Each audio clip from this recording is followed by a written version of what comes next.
Hi everyone. तो कैसे हैं आप सब? आई होप कि आप सब अच्छे होंगे और आपकी पढ़ाई एकदम शानदार तरीके से चल रही होगी। तो आज हम एकेटीयू के बीटेक के फर्स्ट ईयर के स्टूडेंट के लिए इंजीनियरिंग फिजिक्स और यूनिट नंबर 4 का स्टूडेंट ये सेकंड पार्ट है।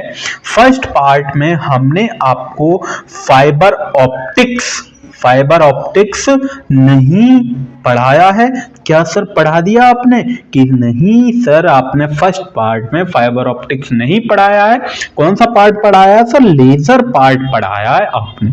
बिल्कुल सही बात है। तो इसका आज सेकंड पार्ट है जिसके अंदर हम क्या पढ़ने वाले हैं? फाइबर ऑप्टिक्स के बारे में पढ़ने वाले हैं। और आप जानते हैं कि ये वन शॉट की जगह कौन सी सीरीज चल रही है आपकी? Gun shot. यदि आपको इसके नोट्स चाहिए तो आपको हमारा टेलीग्राम ज्वाइन करना पड़ेगा। और टेलीग्राम किस नाम से है? B Tech poly by AK। उसका लिंक आपको डिस्क्रिप्शन बॉक्स में मिल जाएगा।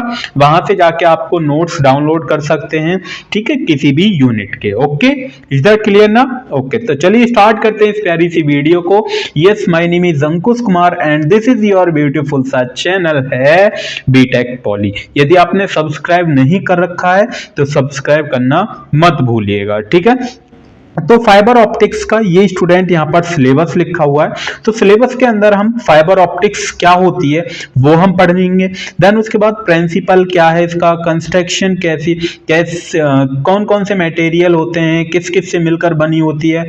देन उसके बाद एक्सेप्टेंस एंगल पढ़ते हैं, न्यूमेरिकल अपर्चर पढ़ते हैं, एक्सेप्टेंस कोण पढ़ते हैं, स्टेप इंडेक्स और gradient index fibre, very very important. और ये दो ऊपर वाली तीन चीज जो है वो भी इंपॉर्टेंट है, तीनों ही टॉपिक्स, ठीक है। फाइबर ऑप्टिक्स की कम्युनिकेशन प्रिंसिपल क्या है, एटूनेशन क्या होता है, डिस्पर्जन, और लास्ट में उसके एप्लीकेशन पढ़ने वाले हैं। ये स्टूडेंट आप चाहे तो इसका ये बोल सकते हैं कि सर ये फर्स्ट पार्ट है, बट हमने वीडियो के थ्रू, क्योंकि इसका पहला पार्ट जो लेजर वाला है वो हमने अपलोड कर दिया है, बट ये हम मानते हैं कि ये इसका सेकंड पार्ट है जो हम अब कवर करने वाले हैं, ठीक है ना। तो हेडिंग लगाइए आज की, क्या है? Fibre optics. तो फाइबर ऑप्टिक्स बेसिकली होती क्या है?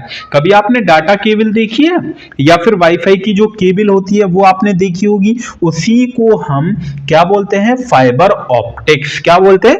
Fibre optics. मतलब क्या है कि जो डेटा को ट्रांसफर करती हो वन प्लेस से दूसरे प्लेस की तरफ, ठीक है, उसको हम क्या बोलते हैं? Basically fibre optics. जैसे आपके पास एक लैपटॉप होता है, लैपटॉप के अंदर एक डाटा केबल लगाते हैं, डाटा केबल से आप चाहें तो अपने photo, video and so on documents वगैरह आप चाहें तो लैपटॉप से कहां पर फोन में ट्रांसफर कर रहे हैं या फोन से लैपटॉप में ट्रांसफर कर रहे हैं। किसके थ्रू? बाय डाटा केबल के थ्रू। तो जो डेटा केबल जो है वो आपके पास क्या है? फाइबर ऑप्टिक्स है। आई होप कि आपको समझ में आया हो थोड़ा बहुत, ठीक है। बट यहां पर आप देखेंगे तो बेसिकली यहां पर क्या है, बहुत सारे नोट सुंदर सर राइटिंग में बने हुए हैं। तो सर पहले बताइए कि यहां पर लिखा है fibre optics is the branch of physics. ये फाइबर ऑप्टिक्स किसकी ब्रांच है?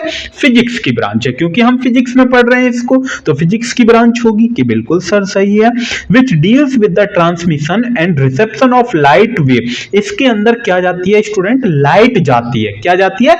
Light wave. मतलब एक लाइट जाएगी, वो किसकी तरह जाएगी? एक वेव की तरह जाती है, ठीक है। लाइट जैसे आपने ऑन की, लाइट ऑन करने के बाद वो किसकी तरह जाएगी? वेव की तरह। और वेव कैसे चलती है? ऐसे कुछ इस टाइप से वेव चलती है। Using optical fibre which act as a guiding media. वो क्या करती है? अपने मीडिया को, जो भी डेटा है, जो भी फाइल है, उनको क्या करती है? ट्रांसफर। अब सपोज वाईफाई है, वाईफाई का क्या है? वाईफाई में एक केबल लगी रहती है। वाईफाई का क्या काम है? उस केबल का क्या काम है कि जो भी सिग्नल आएगा वो एक प्लेस से, सपोज ये वाईफाई की केबल है, यहां से सिग्नल आया और ये सिग्नल को ट्रांसफर करवाती है कहां तक? यहां तक, ठीक है। ऐसे ही इसी का काम होता है, फाइबर ऑप्टिक्स का काम होता है। इज दैट क्लियर ना? The transmission of light wave by fibre optics was first demonstrated by John Tyndall in 1870। 1870 में जॉन टिंडल ने ये इसको क्या किया? फाइबर ऑप्टिक्स को डिमॉन्स्ट्रेट किया पहली बार कि हाँ, फाइबर ऑप्टिक्स की नाम की भी कोई चीज होती है जो कि क्या करती है? ट्रांसमिशन ऑफ लाइट वेव, जो लाइट को वेव की तरह ट्रांसमिशन करती है। आगे को मूव करवाती है। आई होप कि आपको थोड़ा बेसिक समझ में आया होगा बेसिकली है क्या आपके पास फाइबर ऑप्टिक्स। ठीक है, और ज्यादा डिटेल में हम फाइबर ऑप्टिक्स पढ़ते हैं तो यहाँ पर ये कुछ 4-5 पॉइंट लिखे हैं वो हम समझते हैं। तो fibre optics is the technology for data communication और डेटा ट्रांसफर।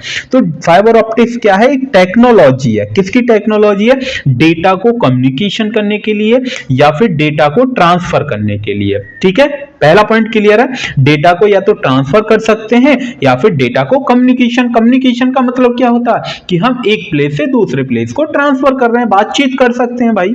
ठीक है, अगर आप हैं, आपके दोस्त हैं या आपकी कौन वही जिससे आप बातें करते हैं पूरे दिन और पूरी रात बातें करते करते रहते हैं, तो वो हैं, और आप यहां से फोन कर रहे हैं और वो फोन आपका रिसीव करती है, तो बातें होती हैं, क्या हो रही है आपके बीच? कम्युनिकेशन हो रही है। तो कम्युनिकेशन किसके थ्रू हो रही है? फाइबर ऑप्टिक्स के थ्रू। इज दैट क्लियर ना? देन उसके बाद दूसरा पॉइंट है optical fibre serve the same purpose as the copper wire. जैसे कॉपर वायर का काम क्या होता है? कॉपर वायर का काम क्या होता है कि करंट को एक प्लेस से दूसरे प्लेस पर ट्रांसफर करना। सेम ऐसे ही यहां पर जो आपके पास क्या रहता है, ऑप्टिकल फाइबर जो रहती है उसका भी काम क्या होता है? Moving information from one place to another place. एक प्लेस से दूसरे प्लेस पर अपनी इंफॉर्मेशन को ट्रांसफर करना, ये काम रहता है किसका? फाइबर ऑप्टिकल का या ऑप्टिकल फाइबर्स का। क्लियर? दूसरा point clear? I am sorry, तीसरा पॉइंट है वो in fibre optics the transmission media is light. यहां पर जो ट्रांसमिशन मीडियम जो बनेगी वो क्या बनती है? लाइट बनती है। ठीक है, क्या बनती है? लाइट। हमेशा याद रखना है कि जो फाइबर ऑप्टिक्स के अंदर किसके बारे में स्टडी पढ़ते हैं हम? इसकी स्टडी करते हैं, लाइट की स्टडी करते हैं। That light carried with a hair thin. जो आपके पास लाइट जो रहती है, जो लाइट जो जाएगी फाइबर ऑप्टिकल फाइबर में, वो किसकी तरह? एक हेयर की तरह। अब देख लीजिए हेयर का ये आपके पास पेन की नोक है, इससे भी बहुत पतला बार रहता है, उसके थ्रू आपकी लाइट जाती है किसके अंदर? ऑप्टिकल फाइबर के अंदर। ठीक है, by the purpose of A total internal reflection. और किसका क्या मेन पर्पस प्रोसेस क्या है उसके अंदर? मेन प्रोसेस क्या है? TIR, टोटल इंटरनल रिफ्लेक्शन के थ्रू जो भी आपके पास डेटा रहता है वो क्या रहता है? ट्रांसफर रहता है। अभी हम पढ़ेंगे टोटल इंटरनल रिफ्लेक्शन क्या होता है, वो हम थोड़ी बहुत देर में पढ़ने वाले हैं। ठीक है, electrical signal convert into optical signal. जो आपके पास इलेक्ट्रिकल सिग्नल जो होंगे वो ऑप्टिकल सिग्नल में कन्वर्ट हो जाते हैं, and vice versa. Vice versa का मतलब क्या है? Optical signal convert into the electrical signal. ठीक है, is that clear? And optical fibre is A flexible. ये फ्लेक्सिबल हो सकती है, जैसा चाहें आप उसको मोड़ सकते हैं। सेम ऐसे ही जैसे आपके पास डेटा केबल होती है, made by a glass silica. और किससे बनी रहती है? ग्लास सिलिका से बनी रहती है।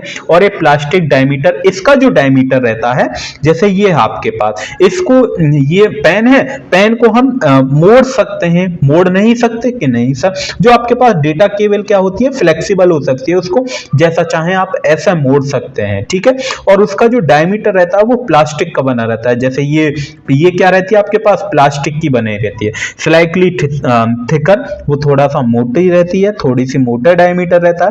That of the human hair, जो ह्यूमन हेयर से थोड़ा सा बड़ा रहता है, ह्यूमन हेयर से थोड़ा सा बड़ा रहता है। ठीक है ना? बात क्लियर है ना? चारों पांचों पॉइंट समझ में आ गए कि ओके सर। उसके बाद इसके एडवांटेज है, क्या क्या एडवांटेज है? High data transmission rate. इसको हाई डेटा, जो जितना भी चाहे आपका कितना भी बड़ा डेटा हो वो हम सभी ट्रांसफर कर सकते हैं। इसकी हाई बैंडविड्थ होती है। लो ट्रांसमिशन डेटा, मतलब इसमें जो आपका जो डेटा रहता है उसको लॉस बहुत कम, ना के बराबर होता है। ठीक है, स्मॉल साइज केबल और वेट में और साइज केबल में, जो साइज होता है केबल का साइज, उसमें क्या रहती है?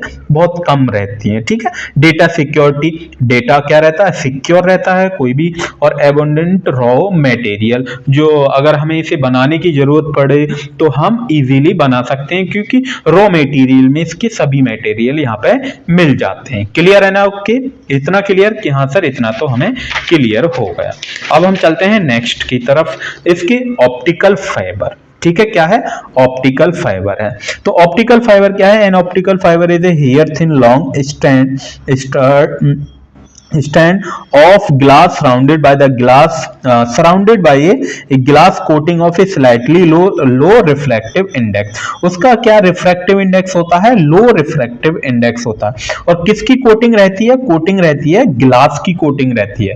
क्या रहती है? किसकी कोटिंग रहती है? ग्लास की कोटिंग रहती है। क्लियर है ना इतना? ओके कि हाँ सर इतना तो हमारा क्लियर है। ठीक है, उसके बाद it is used a guided media for transmission and optical signal from one place to another place. ये मैंने बता दिया कि अगर आपको कोई सिग्नल या कोई भी मीडियम क्या करना हो, ट्रांसफर करना हो, कोई भी डेटा ट्रांसफर करना हो तो उसको हम एक प्लेस से दूसरे प्लेस पर ट्रांसमीटर कर सकते हैं, ट्रांसफर कर सकते हैं। किसके थ्रू? ऑप्टिकल सिग्नल के थ्रू। ठीक है, अब इसकी कंस्ट्रक्शन देखते हैं। कंस्ट्रक्शन, अगर आपको कंस्ट्रक्शन आती है आपके एग्जाम में और आएगी 100%, तो यदि आपके एग्जाम में कंस्ट्रक्शन आती है तो बेसिकली उसके 3 पार्ट होते हैं। कौन कौन से? 3 पार्ट होते हैं। पहला होता है स्टूडेंट कोर होता है, दूसरा होता है क्लैडिंग होता है और तीसरा होता है शीथ। शीथ को हम बफर जैकेट के नाम से भी जानते हैं। शीथ को किसके नाम से? बफर जैकेट के नाम से। ठीक है, जैसे सपोज ये पेन है आपके पास, ये मानता हूं मैं एग्जांपल दे रहा हूं, ये पेन है। अब पेन की ये जो आपके पास नोक दिख रही है, पेन की ये क्या है? नोक। इसको नोक वाले पार्ट को हम बोलते हैं कोर। क्या बोलते हैं? कोर। ठीक है, और ये जो ब्लैक वाला पार्ट आ गया ये आपके पास होता है क्लैडिंग। और यहां पर ये आप देखेंगे μ2 लिख रहा है और ये μ1, ये क्या है सर? यहां पर ये जो कोर है इस कोर का रिफ्रैक्टिव इंडेक्स μ1 है और यहां पर ये जो क्लैडिंग है और इस क्लैडिंग का रिफ्रैक्टिव इंडेक्स μ2 है। बात क्लियर है?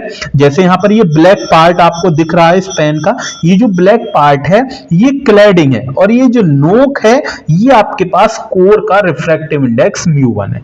और ये जो आप देखेंगे ये जो कलर वाला पार्ट है तो ये इसके ऊपर क्या है? शीट है, जिसे आप बोल सकते हैं बफर जैकेट।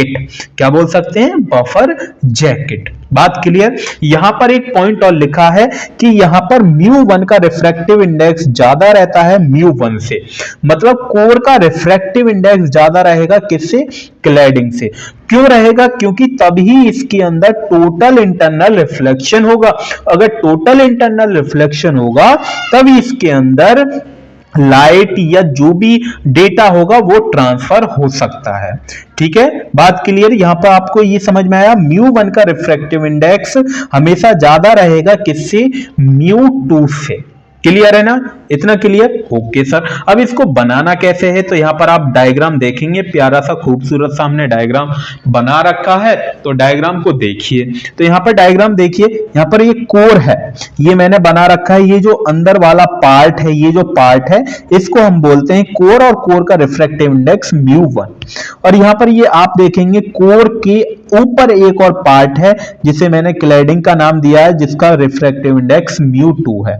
और ये एक और पार्ट है बफर जैकेट। जैसे आप जानते हैं एक टॉफी आती है, टॉफी आती है, टॉफी सपोज मैं मानता हूं टॉफी के अंदर 3 पार्ट आते हैं भाई।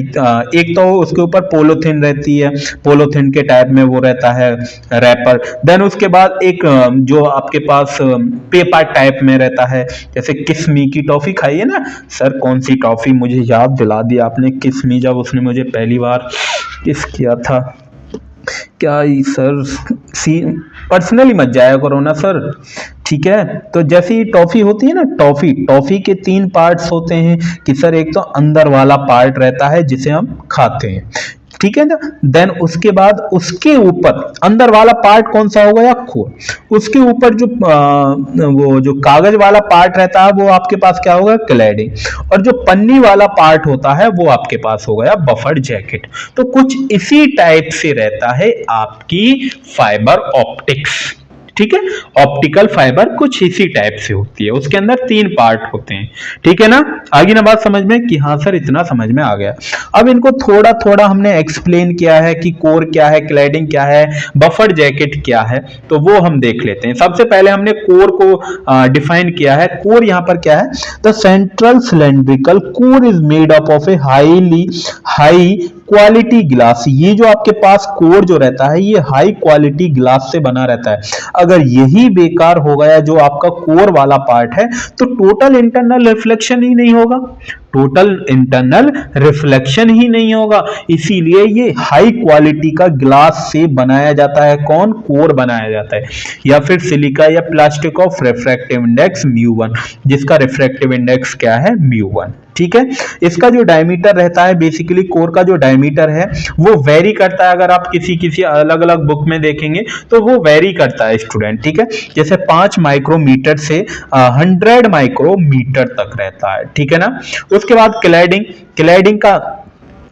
है। The core is surrounded by a glass. जो आपके पास क्लैडिंग है, क्लैडिंग का जो क्लैडिंग है, ठीक है, क्लैडिंग क्या है कि कोर के चारों तरफ सराउंडेड बाय द ग्लास से plastic jacket of refractive index μ2, जिसका रिफ्रैक्टिव इंडेक्स क्या है? μ2। प्लास्टिक जैकेट से सराउंडेड होती है ग्लास। ठीक है, उसका डायमीटर 100 से 250 माइक्रोमीटर, ये वेरी करता है। वही कंडीशन आ गई कि μ1 का रिफ्रैक्टिव इंडेक्स ज्यादा होना चाहिए μ2 से। ठीक है ना। ओके, यहां सर इतना तो क्लियर है। देन उसके बाद यहाँ पर शीथ, तीसरा पार्ट है। यहाँ पर कौन सा है? शीथ है। शीथ पार्ट क्या है? यहाँ पर तीसरा पार्ट है। तो it is the third layer. मैंने यहाँ पर यही लिखा है, ये थर्ड लेयर होती है।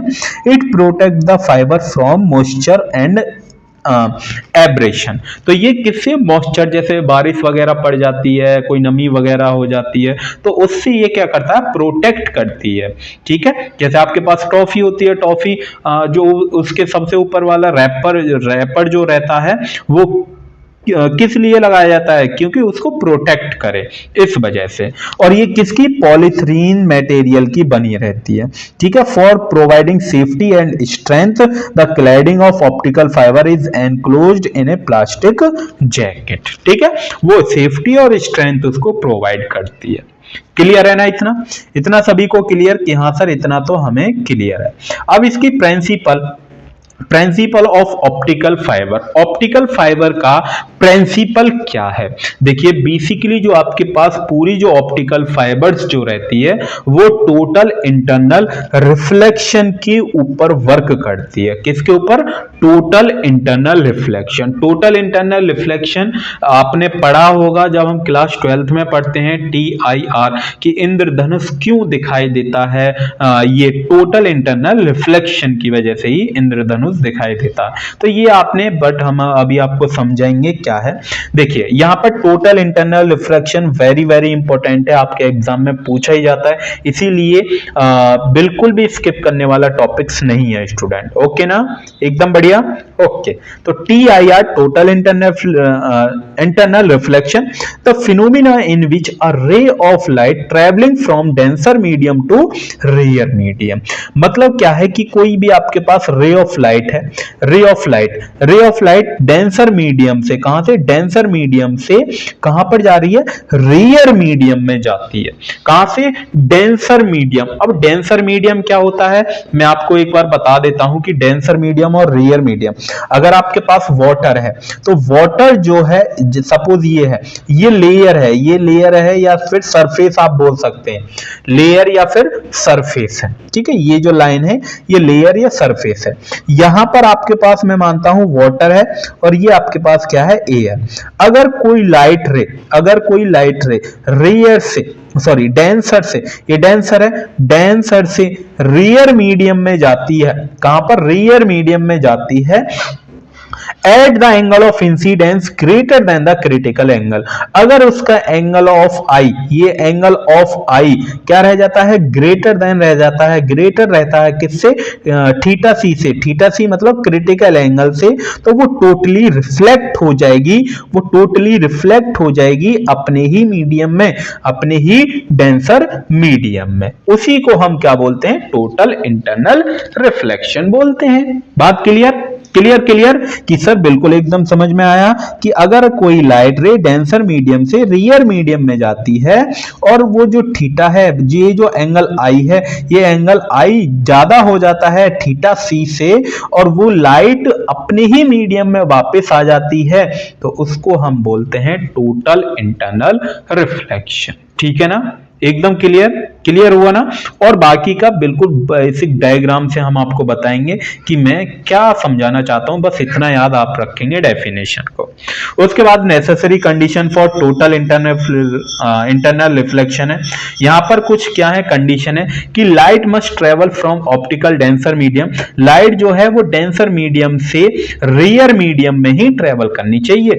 डेंसर मीडियम स्टूडेंट यहां पर जो है वो कोर है और रेयर मीडियम यहां पर स्टूडेंट क्लैडिंग है। कोर का रिफ्रैक्टिव इंडेक्स μ1 है और क्लैडिंग का रिफ्रैक्टिव इंडेक्स μ2 है। तो ये आपको याद होना चाहिए, ठीक है ना। इतना तो याद है ना कि हाँ सर इतना याद है।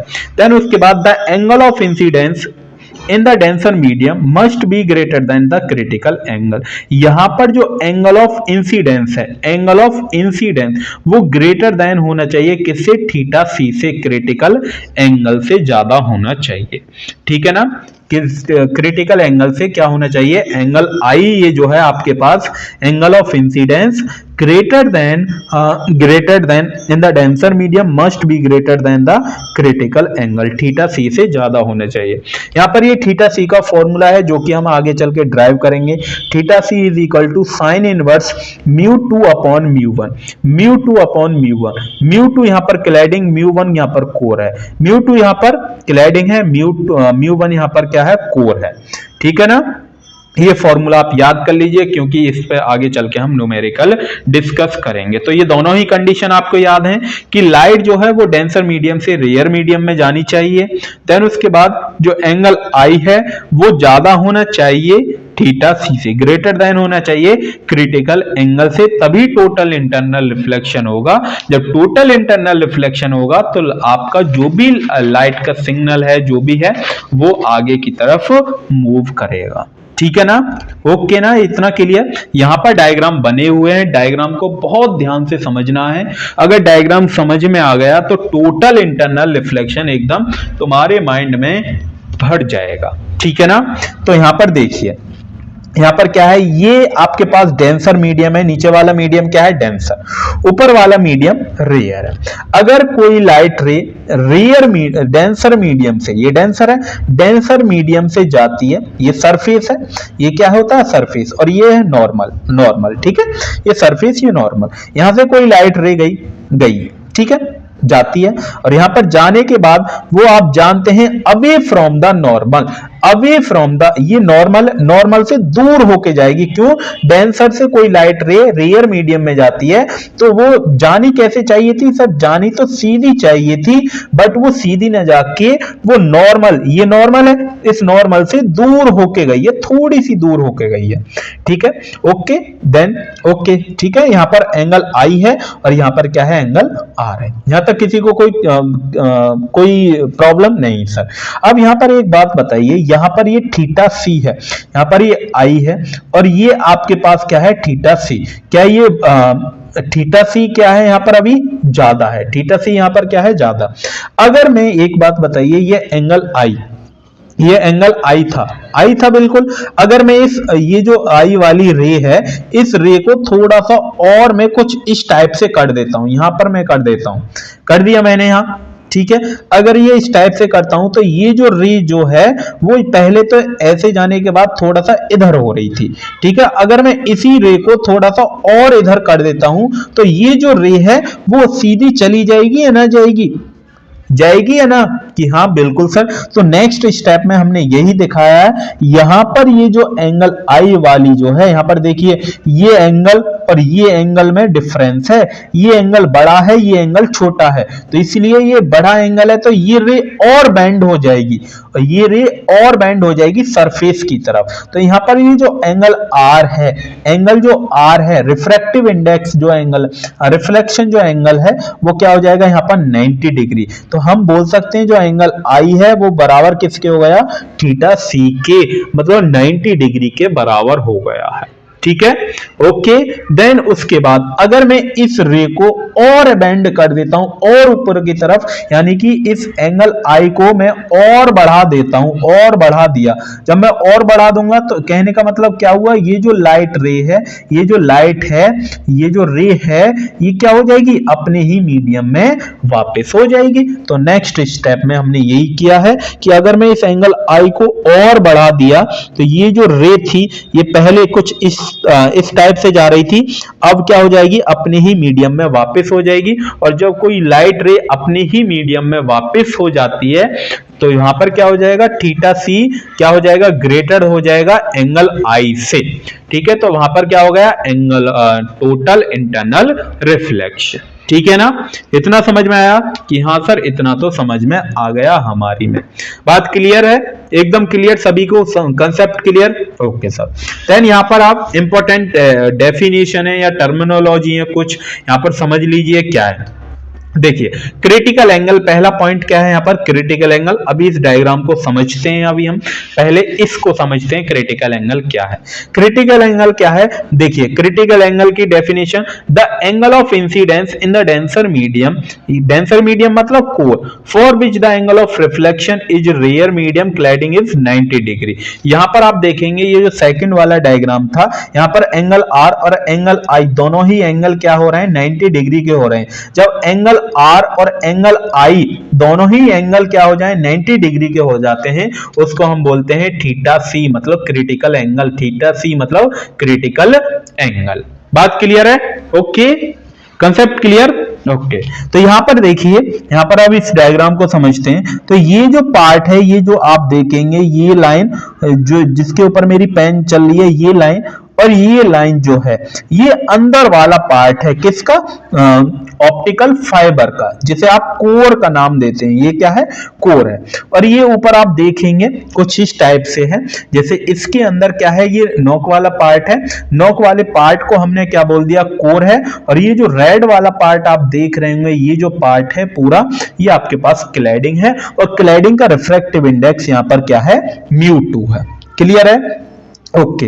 और यहां पर इसको मैं मानता हूं ये एक्सिस पॉइंट है, ये क्या है, एक्सिस पॉइंट है। ये क्या है आपके पास स्टूडेंट, एक्सिस पॉइंट है, ठीक है। इस एक्सिस पॉइंट पे यहां से कोई लाइट जाती है, लाइट जाएगी तो टोटल इंटरनल रिफ्लेक्शन होगा, कि हाँ बिल्कुल सर। तो लाइट जाएगी, टोटल इंटरनल रिफ्लेक्शन इस सरफेस से टकरा के अपने ही मीडियम में वापस आएगी, फिर जाएगी, फिर टकराएगी, फिर जाएगी, फिर टकराएगी। तो यहां पर क्या हो रहा है, टोटल इंटरनल रिफ्लेक्शन हो रहा है, ठीक है, टोटल इंटरनल रिफ्लेक्शन। अब एक बात बताइए, ये एंगल आई है, ये एंगल आई, तो ये एंगल आर होगा। और यहां पर ये जो है, यहां पर अगर मैं पूरे पे परपेंडिकुलर ड्रॉ करता हूं तो ये एंगल 90, तो ये एंगल 90 है, तो ये भी एंगल क्या होगा, थीटा। भाई थीटा, ये भी एंगल 90 हो जाएगा। भाई 90 होगा या नहीं होगा, कि हाँ सर बिल्कुल 90 होगा। तो यहां पर ये क्या हो गया आपके पास, थीटा। तो अब आप ये बात बताइए, ये पूरा ही एंगल 90 है, ये पूरा एंगल 90, या आप मान लीजिए ये जो ट्राइंगल बना हुआ है, ये जो ट्राइंगल आप देखेंगे, ये वाला पहले वाला, ठीक है, इसमें r प्लस थीटा, ये जो r है और ये जो प्लस थीटा है, ये जो थीटा, ये अकेला ही एंगल 90 का है, ये अकेला ही एंगल 90। तो एक एंगल 90, तो इस एंगल का सम कितना बचेगा इन दोनों का, r प्लस थीटा कितना हो जाएगा, 90 डिग्री का। होगा या नहीं होगा, भाई अकेला एंगल, राइट ट्रायंगल आप जानते हैं, ये राइट ट्रायंगल है। अगर उस राइट ट्रायंगल में एक एंगल 90 डिग्री का हो जाता है, एक एंगल पूरा ही कंप्लीट 90 का हो गया, तो ये बाकी के जो दो एंगल बच गए हैं, तो इन दोनों का सम कितना होगा, 90 डिग्री होगा या नहीं होगा, कि हाँ सर। तो यहां पर ये r है, ये प्लस थीटा, तो r प्लस थीटा कितने के बराबर हो गया, 90 डिग्री के बराबर हो गया, ठीक है। यहां पर ये आई मैक्सिमम, यहां से कोई लाइट गई थी, आई मैक्सिमम, ठीक है, आई मैक्सिमम। सेम ऐसे ही अगर मैं ये भी तो बोल सकता हूं कि सर कोई लाइट ऊपर से भी आए, कोई लाइट क्या है ऊपर से भी आ सकती है कि बिल्कुल सर आ सकती है, तो ये भी एंगल आई मैक्सिमम होगा। तो फिर कुछ इस टाइप से नीचे जाएगी रे और फिर कुछ इस टाइप से ट्रेवल करती रहेगी, फिर कुछ इस टाइप से चलती रहेंगी या नहीं कि हाँ सर बिल्कुल जाएंगी, बहुत सारी रे जाएंगी। तो ये एंगल आई इधर हो गया, तो ये पूरा एंगल कितना हो गया, ये पूरा जो है जिसको मैं रेड कर रहा हूं, ये पूरा एंगल कितना हो गया सर, ये आई मैक्सिमम, ये भी आई मैक्सिमम सर, ये तो आई प्लस आई 2i मैक्सिमम हो गया, आई प्लस आई 2i मैक्सिमम हो गया, 2i मैक्सिमम। ये अभी इसीलिए बताया है क्योंकि आगे चल के एक्सेप्टेंस कोण, क्योंकि ये कोण ही तो बनना है, ये कोण है ना कोण, भाई कोण कैसा होता है, कुछ इस टाइप से ही तो होता है कोण। अगर मैं इस टाइप को इसको घुमा दूं तो ये कुछ इस टाइप से बनेगा या नहीं। तो यहां पर ये क्या है, एक्सिस वाला एंगल हो गया, ये एंगल आई मैक्सिमम, ये आई मैक्सिमम, तो टोटल पूरा क्या हो गया 2i मैक्सिमम, 2i मैक्सिमम। तो ये इसको हम बोलते हैं एक्सेप्टेंस कोण, इसको क्या बोलते हैं एक्सेप्टेंस कोण। ठीक है ना, ओके समझ में आया। तो क्रिटिकल एंगल समझ में आ गया कि सर बिल्कुल क्रिटिकल एंगल समझ में आ गया। अब उसके बाद है acceptance angle. Acceptance angle the maximum angle, यहां पर ये जो आपके पास आई जो मैक्सिमम मैं बता रहा हूं, बार बार मैं आई मैक्सिमम बोल रहा हूं, ये जो आई मैक्सिमम है इसी को हम बोलते हैं एक्सेप्टेंस एंगल, एक्सेप्टेंस एंगल। इस एंगल को ही हम क्या बोलते हैं एक्सेप्टेंस एंगल।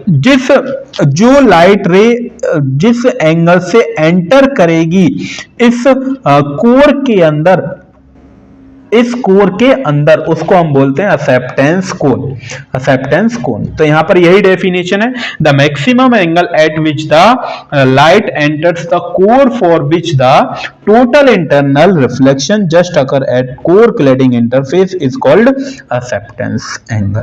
ठीक है, उसके बाद एक्सेप्टेंस कोण, एक्सेप्टेंस कोण मैंने बता ही दिया, ऑल द लाइट रे contain in a cone having vertex angle 2i maximum are accepted and transmitted along the fiber. This cone is acceptance cone. ठीक है ना, ओके समझ में आई है। एक्सेप्टेंस एंगल, एक्सेप्टेंस कोण क्या होते हैं कि हाँ सर बिल्कुल। उसके बाद है न्यूमेरिकल अपर्चर।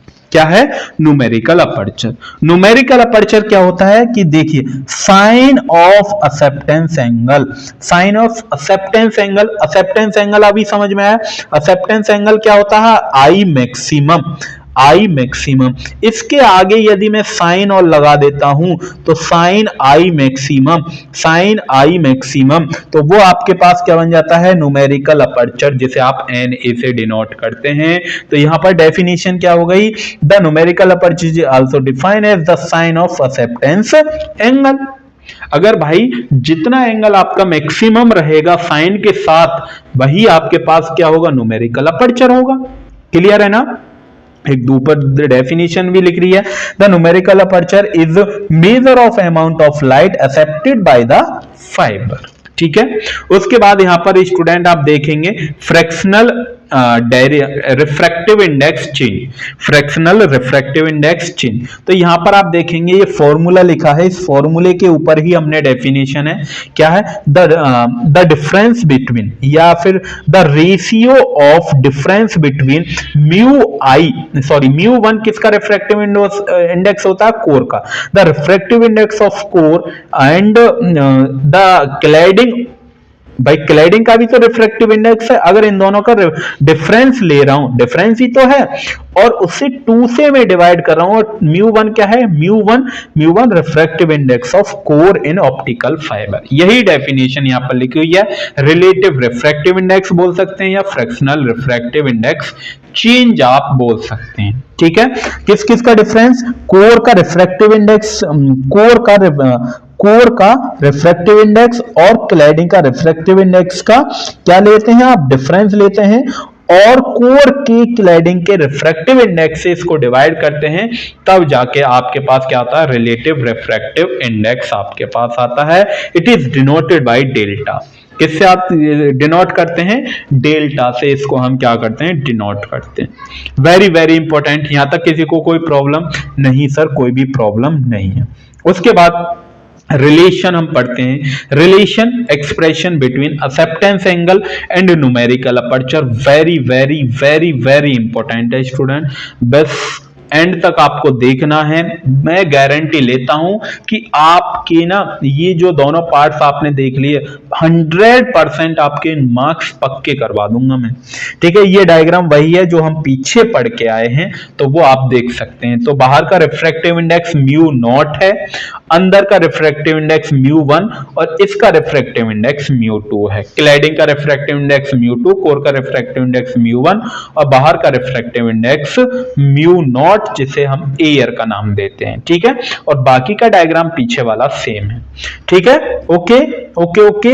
देन यहां पर आप पहला पॉइंट लिखेंगे, यहां पर म्यू नॉट, म्यू 1 और म्यू 2, या आप जीरो भी बोल सकते हैं, are the refractive index of air. यहां पर म्यू 0 रिफ्रैक्टिव इंडेक्स एयर है, म्यू 1 कोर है और म्यू 2 क्लैडिंग है, ठीक है। रिफ्रैक्टिव इंडेक्स दे रखे हैं। Snell's law at point A, ये आपके पास पॉइंट ए है, इस पॉइंट ए पर आप स्नेल्स लॉ लगाएंगे। स्नेल्स लॉ, तो यहां पर एक रिफ्रैक्टिव इंडेक्स क्या है, म्यू 0 है, और एक रिफ्रैक्टिव इंडेक्स क्या है, म्यू 1। तो यहां पर रिफ्रैक्टिव इंडेक्स तो आप जानते हैं, स्नेल्स लॉ कैसे लगाते हैं, स्नेल्स लॉ साइन आई अपॉन साइन आर, साइन आई अपॉन साइन आर, भाई sine I upon sine are is equal to mu 1। Mu 1 किसके अंदर लाइट जा रही है, म्यू 1 के अंदर जा रही है, मतलब कोर के अंदर जा रही है, और कहां से जा रही है, ईयर से जा रही है। तो mu 1 upon mu not, mu 1 upon mu not. और म्यू नॉट की जो वैल्यू रहती है स्टूडेंट, वो रिफ्रैक्टिव इंडेक्स के एयर का कितना रहता है, 1 रहता है। तो sine I upon sine are is equal to mu 1, sine I upon sine are is equal to mu 1। Is that clear? अब हम रिफ्रैक्टिव इंडेक्स निकालेंगे, मतलब स्नेल्स लॉ लगाएंगे at point B, at point B पर, ठीक है ना। Same ऐसे ही यहां पर नेक्स्ट पॉइंट में हमने यही लिखा है, क्या लिखा है कि sine i is equal to mu 1 upon mu naught sine r. जो इधर साइन आई अपॉन साइन आर था ना, is equal to mu 1 upon mu naught. ये जो साइन आर था इसको आप इस तरफ ले गए, तो ये आपके पास क्या हो जाता है, sine i is equal to mu 1 upon mu naught sine r. तो ये आपके पास बन के, जिसे हमने इक्वेशन 1 का नाम दे दिया है, इक्वेशन नंबर 1। उसके बाद ट्राइंगल एबीपी। अब ट्राइंगल एबीपी कौन सा, जो मैंने आपको बताया था एबीपी। यहां पर देखिए ये जो ट्राइंगल है एबीपी, ये पूरा वाला ट्राइंगल जो है, पूरा देखिए ये पूरा ट्राइंगल है, ठीक है। ए बी पी, यहां पर वैसे पी पॉइंट हम यहां पर मानते हैं, बेसिकली पी पॉइंट यहां पर है, ये पी पॉइंट यहां पर मान लीजिए, ठीक है। पी पॉइंट यहां पर है, तो ए बी पी में आप देखिए ये जो आर प्लस थीटा कितने का होगा, 90 डिग्री का होगा या नहीं। और यहां से आर की वैल्यू मैं निकालता हूं, तो थीटा उधर जाएगा तो 90 माइनस थीटा होगा, 90 माइनस थीटा, ठीक है। यहां पर मैंने लिख दिया r is equal to 90 minus theta. यदि आप आर की value 90 minus theta equation number 1 में पुट करेंगे, तो इक्वेशन नंबर 1 है, यहां पर आर आ रहा है, इस आर की जगह 90 माइनस थीटा पुट करेंगे, तो साइन 90 माइनस थीटा क्या होता है, कॉस थीटा होता है या नहीं होता। तो sine 90 minus theta is equal to क्या हो गया आपके पास, कॉस थीटा हो जाता है, ठीक है। कॉस थीटा हो गया, और आप जानते हैं कॉस थीटा, ये एक आइडेंटिटी आप पढ़ के आए हैं क्लास 10th में, sine square theta plus cos square theta is equal to 1 होता है। अगर मुझे कॉस थीटा की वैल्यू चाहिए तो स्क्वायर उधर चला जाएगा और साइन भी उधर जाएगा, तो रूट में 1 माइनस साइन स्क्वायर थीटा ये आपके पास आता है या नहीं आता, कि हाँ सर बिल्कुल। तो इस कॉस थीटा की जगह मैं क्या रख सकता हूं, रूट में 1 minus sine square theta value put कर सकता हूं, ठीक है। वैल्यू को मैंने पुट कर दिया, तो ये आपके पास क्या हो गया, एक नया फॉर्मूला बन के रेडी हो गया, ठीक है। एक्सेप्टेंस एंगल इज मैक्सिमम, आप जानते हैं एक्सेप्टेंस एंगल क्या होता है, आई मैक्सिमम ही तो होता है। तो theta is equal to theta C, यहां पर ये जो आपके पास थीटा है, इस थीटा की जगह क्या हो जाएगा, थीटा सी हो जाएगा। तो यहां पर हमने क्या लिख लिया, ये आई है, तो i maximum is equal to mu 1 upon mu naught, root में 1 minus sine square theta c, equation number 2। अब यहां पर हम Snell's law using Snell's law at point B point पर स्नेल्स लॉ लगा रहे हैं। ये बी पॉइंट था, ये आपके पास बी पॉइंट है, इस बी पॉइंट पर स्नेल्स लॉ लगाएंगे। तो स्नेल्स लॉ क्या है, sine theta c upon sine 90, sine theta c upon sine 90 is equal to mu 2, भाई दूसरे रिफ्रैक्टिव इंडेक्स से आ रही है और कहां पर जाएगी, म्यू 1 पर जाएगी, ठीक है। और साइन 90 की वैल्यू क्या होती है, 1 होती है। तो sine theta C is equal to mu 2 upon mu 1, या आप थीटा सी की वैल्यू निकालते हैं तो साइन जो है ओनली साइन, ये साइन इधर चला जाएगा किसमें, साइन इनवर्स में। तो sine inverse is equal to mu 2 upon mu 1, और यही आपके पास क्या था, क्रिटिकल एंगल का वेरी वेरी इंपॉर्टेंट फॉर्मूला है, ठीक है। तो ये आपके पास वैल्यू आ जाती है। और आप जानते हैं इस थीटा सी की जगह आप क्या रख सकते हैं, थीटा सी की जगह sine i maximum, sine i maximum. तो mu naught upon mu 1 upon mu naught root में 1 माइनस म्यू, भाई ये आपके पास क्या था, ये फॉर्मूला था या नहीं, ये देखिए ये फॉर्मूला था। तो इस साइन थीटा की जगह, साइन स्क्वायर थीटा है, इस साइन थीटा की जगह आप क्या रख सकते हैं, इस साइन थीटा की जगह म्यू 2 अपॉन म्यू 1, तो इसका स्क्वायर है, यहां पर इसका क्या है, स्क्वायर है। तो स्क्वायर है तो म्यू 2 का स्क्वायर अपॉन म्यू 1 का स्क्वायर। तो इसको सॉल्यूशन करेंगे तो एलसीएम इधर जाएगा, माइनस के म्यू 2, तो ऊपर से क्या आएगा, ऊपर से कॉमन में से अगर यहां से नीचे से लेंगे तो इस, भाई ये दो पावर हैं, पावर दो बाहर लेंगे रूट से, तो इससे ये वाली खत्म हो जाएगी या नहीं, कि हाँ सर बिल्कुल खत्म हो जाएगी। और म्यू नॉट की वैल्यू क्या होती है, 1 होती है, तो ये भी पूरा खत्म। तो रूट में म्यू 1 का स्क्वायर माइनस म्यू 2 का स्क्वायर ये आपके पास आ जाएगा। तो रूट में म्यू 1 का स्क्वायर माइनस म्यू 2 का स्क्वायर ये आपके पास फाइनल आंसर आता है। अगर आप आई मैक्सिमम की वैल्यू निकालना चाहते हैं तो आई मैक्सिमम, तो साइन जो है, ये जो साइन है इसको आप इस तरफ भेजेंगे तो साइन इनवर्स हो जाएगा। तो i maximum is equal to sine inverse root में म्यू 1 का स्क्वायर माइनस म्यू 2 का स्क्वायर, जिसे आप एक्सेप्टेंस एंगल बोलते हैं, जिसे आप क्या बोलते हैं, एक्सेप्टेंस एंगल बोलते हैं। अब न्यूमेरिकल अपर्चर एनए का भी फॉर्मूला तो हमने पढ़ा था, एनए बराबर क्या था, sine i maximum, I maximum ये निकाल लिया, आई मैक्सिमम क्या था, साइन इनवर्स। तो साइन से साइन इनवर्स कैंसिल आउट, बचा क्या, आई मैक्सिमम। तो आई मैक्सिमम क्या हो जाएगा, रूट में म्यू 1 का स्क्वायर माइनस म्यू 2 का स्क्वायर, ठीक है ना, इतना क्लियर है, ओके। देन उसके बाद एक्सेप्टेंस एंगल आई मैक्सिमम, ठीक है।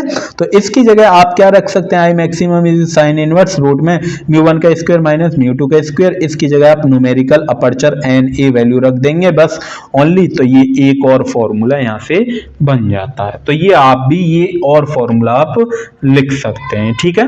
देन उसके बाद यहाँ पर relation between numerical aperture and fractional derivative है, तो इसको अभी हम पढ़ते हैं।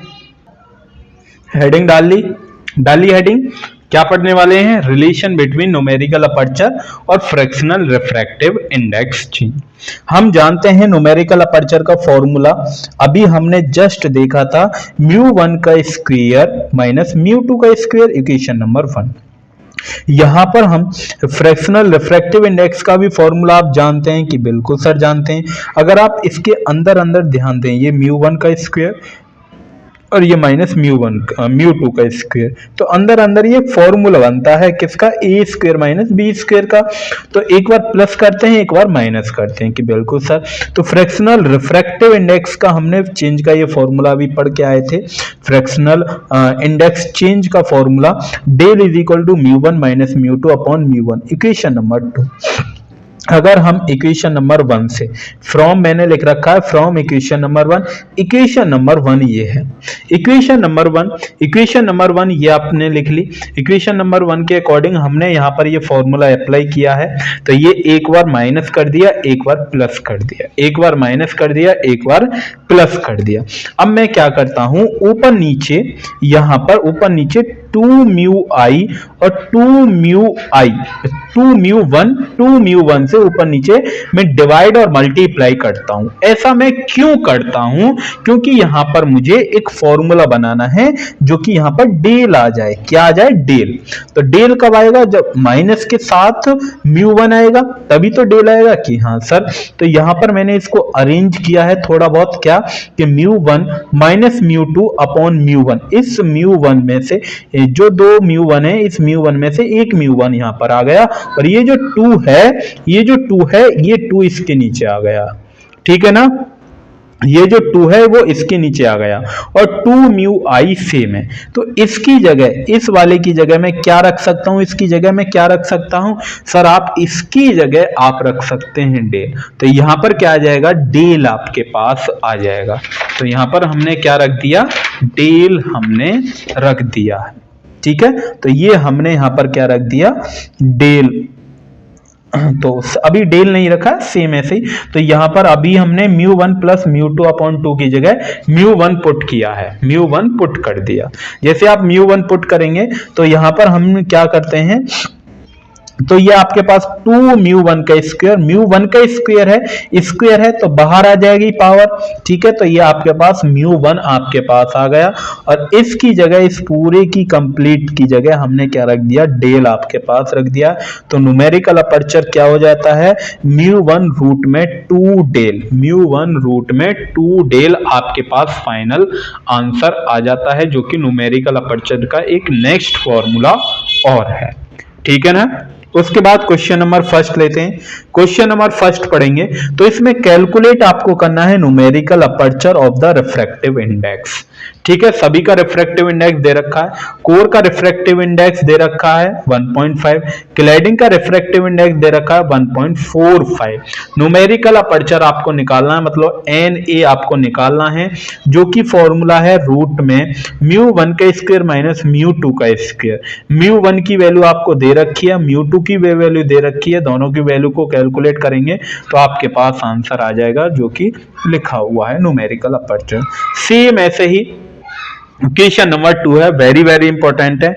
यहाँ पर न्यूमेरिकल अपर्चर के साथ साथ आपको एक्सेप्टेंस एंगल पूछा है और क्रिटिकल एंगल पूछा है। ठीक है, और जबकि कोर का रिफ्रैक्टिव इंडेक्स मतलब म्यू वन का रिफ्रैक्टिव इंडेक्स दिया है और म्यू टू का रिफ्रैक्टिव इंडेक्स दिया है, दोनों का रिफ्रैक्टिव इंडेक्स। तो न्यूमेरिकल अपर्चर का फॉर्मूला आप जानते हैं, अभी हमने जस्ट ऊपर देखा है। तो न्यूमेरिकल अपर्चर रूट में म्यू वन का स्क्वायर माइनस म्यू टू का स्क्वायर। ठीक है, म्यू वन की वैल्यू ये दे रखी, म्यू टू की वैल्यू ये दे रखी, दोनों की वैल्यू को हमने पुट किया, कैलकुलेट करेंगे तो आपके पास आंसर ये आ जाएगा। ठीक है, अब दूसरा हमें पूछा क्या है? Acceptance angle. क्या पूछा है? Acceptance angle. एक्सेप्टेंस एंगल मतलब आई मैक्सिमम। आई मैक्सिमम का फॉर्मूला आप जानते हैं, आई maximum is equal to sine inverse root में म्यू वन का स्क्वायर माइनस म्यू टू का स्क्वायर। और ये म्यू वन का स्क्वायर माइनस म्यू टू का स्क्वायर की वैल्यू हम निकाल चुके हैं 0.2425। तो 0.2425 डायरेक्ट वैल्यू, अगर साइन इनवर्स में टेबल आपको देखनी आती होगी तो उसके अकॉर्डिंग ये आपके पास आंसर आ जाएगा आई मैक्सिमम। ठीक है, उसके बाद critical angle. Critical angle theta C is equal to sine inverse mu two upon mu one. Mu two की वैल्यू ये रही आपके पास, म्यू वन की वैल्यू ये रही, दोनों वैल्यू को पुट करेंगे, आंसर कैलकुलेट करेंगे तो आपके पास आंसर आ जाएगा। ठीक है, कैलसी अलाउ होती है तो कैलसी से आप इजीली अपने आंसर निकाल सकते हैं। उसके बाद क्वेश्चन नंबर 3 है। क्वेश्चन नंबर 3 भी आप देखेंगे very very easy and important, तो बेसिकली आप कर सकते हैं, तो ये आप देख लेंगे। देन उसके बाद क्वेश्चन नंबर 4, और क्वेश्चन नंबर 4 ये आपके लिए है, इजी है। क्रिटिकल एंगल निकालना है, थीटा सी आपको निकालना है, जो कि फॉर्मूला दिया है, बस कैलकुलेशन करनी है आपको। उसके बाद हाँ क्वेश्चन नंबर 5 पे चलते हैं। क्वेश्चन नंबर 5 आपके पास दिया है, तो यहां पर है एक glass clad fibre has cladding refractive index. यहां पर रिफ्रैक्टिव इंडेक्स दिया है क्लैडिंग का, मतलब म्यू टू की वैल्यू दे रखी है ये, तो म्यू टू की वैल्यू हमने लिख ली। उसके बाद फ्रैक्शनल रिफ्रैक्टिव इंडेक्स मतलब डेल आपको दे रखा है 0.005। ठीक है, और आपको पूछा क्या है कि क्रिटिकल एंगल बताइए। क्या बताना है? थीटा सी आपको कैलकुलेट करके बताना है कि क्रिटिकल एंगल बताइए। अब क्रिटिकल एंगल हम कैसे बताएंगे? तो थीटा सी मतलब आपके पास थीटा सी पूछा है, तो डेल इज इक्वल टू म्यू1 माइनस म्यू2 अपॉन म्यू1। तो यहां पर आपको म्यू1 तो दे नहीं रखा, म्यू2 दे रखा है और डेल भी दे रखा है। तो म्यू1 कैलकुलेट कर सकते हैं कि बिल्कुल सर कैलकुलेट कर सकते हैं। तो यहाँ पर डेल की वैल्यू आपको दे रखी है, मैंने लिख ली। म्यू1 नहीं दे रखा तो सेम है, म्यू2 दे रखा है, ये लिख लिया, म्यू1 सेम है। उसके बाद मैं क्या करूं, इस म्यू1 को इस तरफ लेके आऊं, इस म्यू1 में से घटा दूंगा, ये आपके पास क्या आ गया, म्यू1 माइनस ये आपके पास, इस म्यू1 को हमने कॉमन लिया यहां से। उसके बाद अलग एक तरफ ये है म्यू1, इसमें से इसको सब्ट्रैक्ट करूंगा तो ये बचेगी, इसके अंदर इसके नीचे ले जाऊंगा डिनोमिनेटर में, तो ये आपके पास, तो म्यू1 की वैल्यू आपके पास आ जाती है 1.5। और थीटा सी फॉर्मूला आप जानते हैं, साइन इनवर्स म्यू2 अपॉन म्यू1। म्यू2 की वैल्यू आपके पास ये है और म्यू1 की वैल्यू ये हम निकाल चुके हैं। दोनों वैल्यू को आप पुट करेंगे तो आपके पास थीटा सी की वैल्यू आपके पास आ जाएगी। आई होप कि आप कैलकुलेट कर सकते हैं, वेरी वेरी इजी। ठीक है, देन उसके बाद क्वेश्चन नंबर 6 यहाँ पर दे रखा है, इस क्वेश्चन नंबर 6 को आप खुद से ट्राई करेंगे एंड क्वेश्चन नंबर 7 भी आपको दे रखा है, तो वो आपके लिए है। दोनों ही क्वेश्चन आप ट्राई करेंगे, ठीक है ना। ओके कि हाँ सर ओके। अब हम पढ़ते हैं स्टूडेंट, वी नंबर क्या होता है। क्या होता है वी नंबर। पानी वानी पीना हो तो पानी वानी आप पी सकते हैं, तो मुझे तो लग रही है प्यास, मैं तो पानी पीऊंगा।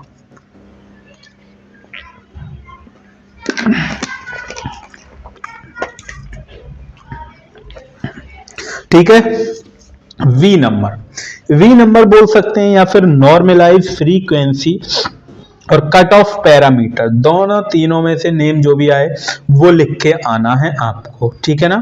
अब वी नंबर क्या होता है, देखिए V number in optical fibre is a dimensionless parameter which is used to determine the maximum possible number of modes in a fibre. आपके पास एक फाइबर है, आपके पास क्या है, एक फाइबर, उस फाइबर में कितने नंबर ऑफ मोड पॉसिबल हैं उसको हम बोलते हैं वी नंबर। क्या बोलते हैं, वी नंबर। और ये कैसा होती है, डायमेंशन लेस, इसकी डायमेंशन लेस पैरामीटर होती है, कोई भी डायमेंशन नहीं होती है। सपोज ये आपके पास ऑप्टिकल फाइबर है, इस ऑप्टिकल फाइबर में कितने नंबर ऑफ मोड ट्रेवल कर सकते हैं, कितने नंबर ऑफ मोड्स जा सकते हैं, एक जा सकता है, दो जा सकते हैं, तीन जा सकता है, चार, पांच, छह, कितने नंबर ऑफ मोड्स ट्रेवल कर सकते हैं उसको हम बोलते हैं वी नंबर।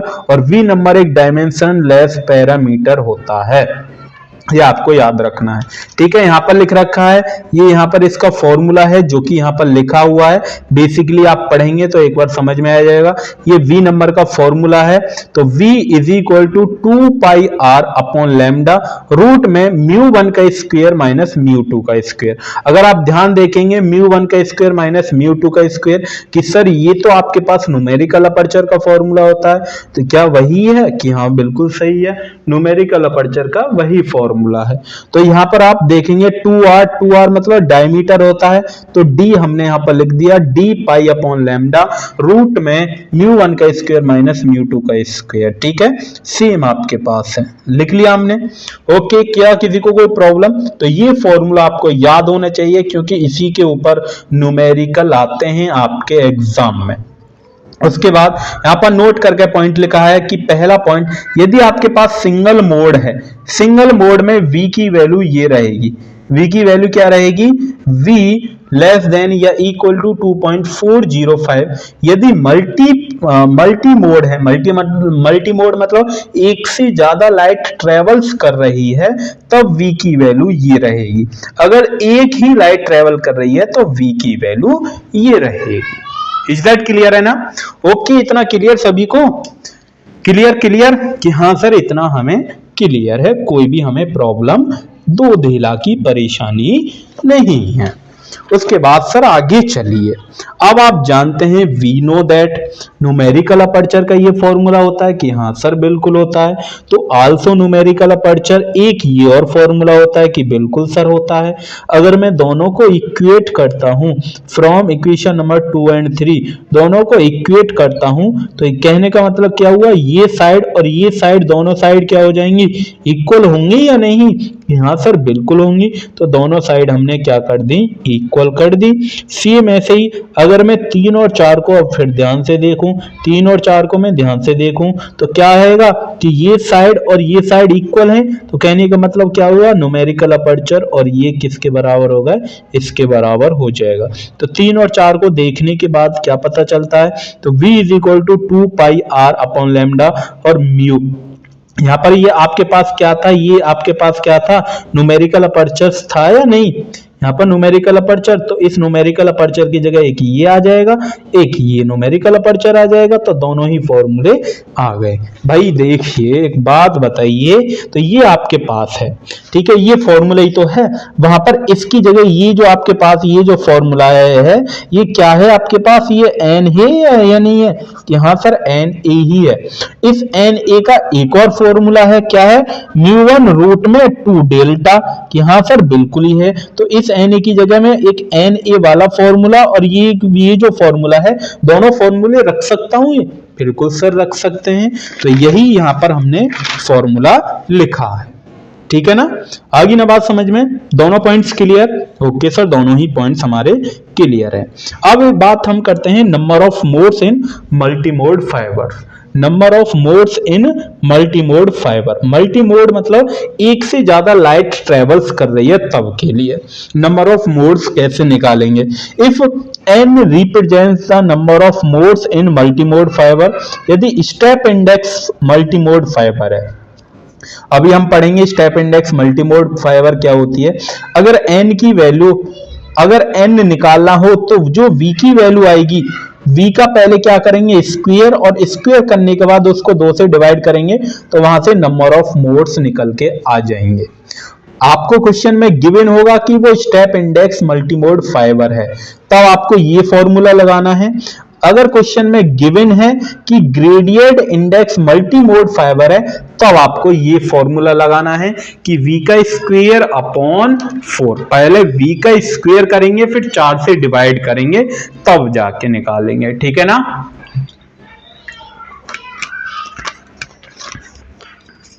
Okay clear.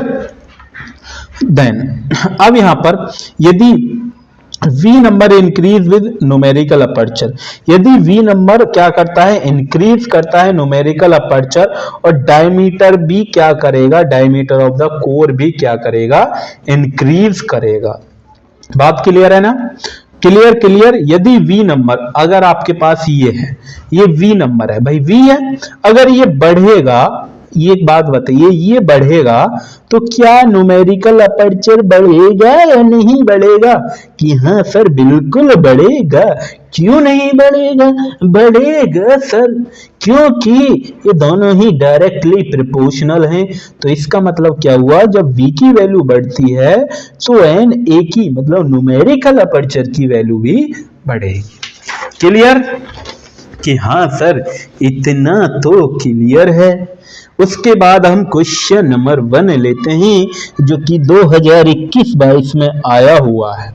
21-22 में क्वेश्चन है, उसी के ऊपर क्वेश्चन में दिया है कि a step index fibre, question में पहले ही दे दिया है कि स्टेप इंडेक्स फाइबर है, μ1 इतना है, μ2 इतना है, वेयर μ1 μ2 कोर क्लैडिंग के रिफ्रैक्टिव इंडेक्स है, जहां पर वेवलेंथ आपको दे रखी है, ये दे रखी, डायमीटर दे रखा है कोर का, ये है, कैलकुलेट कर रहा है कट ऑफ पैरामीटर, मतलब वी नंबर आपको पूछा है और एन की वैल्यू, नंबर ऑफ मोड्स पूछे हैं, एन की वैल्यू, ठीक है।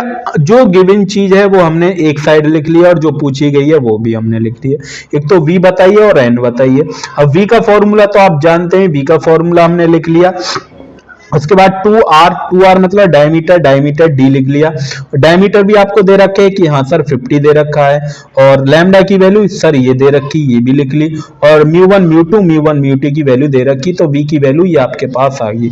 अब इस v की वैल्यू, और कौन सी है, स्टेप इंडेक्स फाइबर है, क्या है ये, स्टेप इंडेक्स फाइबर। और स्टेप इंडेक्स फाइबर में n का फॉर्मूला क्या होता है कि n is equal to V square upon 2, sir ये फॉर्मूला होता है। तो पहले v की वैल्यू ये है, इस v का क्या करेंगे, स्क्वायर, तो स्क्वायर किया, स्क्वायर करने के बाद 2 से डिवाइड करेंगे तो n की वैल्यू ये आपके पास आएगी 299 अप्रोक्सीमेट।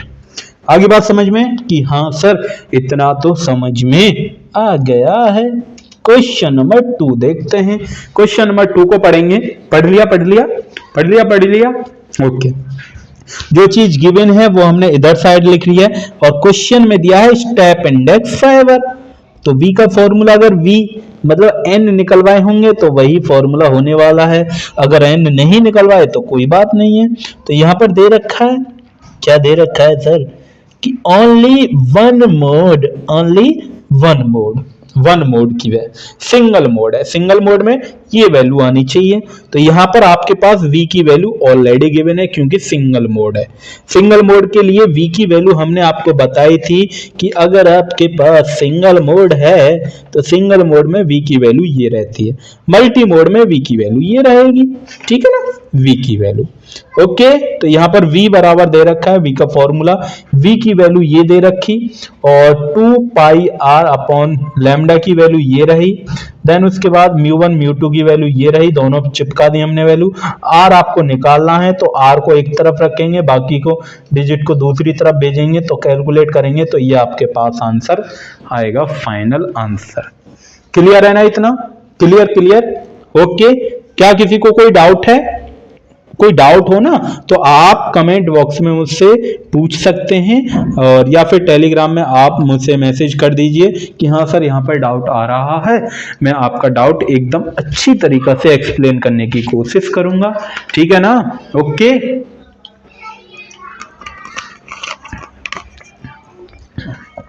अब हम चलते हैं नेक्स्ट टॉपिक की तरफ। बताइए यहां तक किसी को कोई प्रॉब्लम कि नहीं? सर कोई भी प्रॉब्लम नहीं है, अभी तक हमें एकदम बढ़िया से समझ में आया है। अभी तो आपके लिए ना बहुत सारे सरप्राइज बाकी हैं, बहुत सारे सरप्राइज आपको देने। सरप्राइज सर मतलब कौन से सरप्राइज देने कि ऐसे वैसे थोड़ी देंगे, सरप्राइज वाले सरप्राइज देंगे।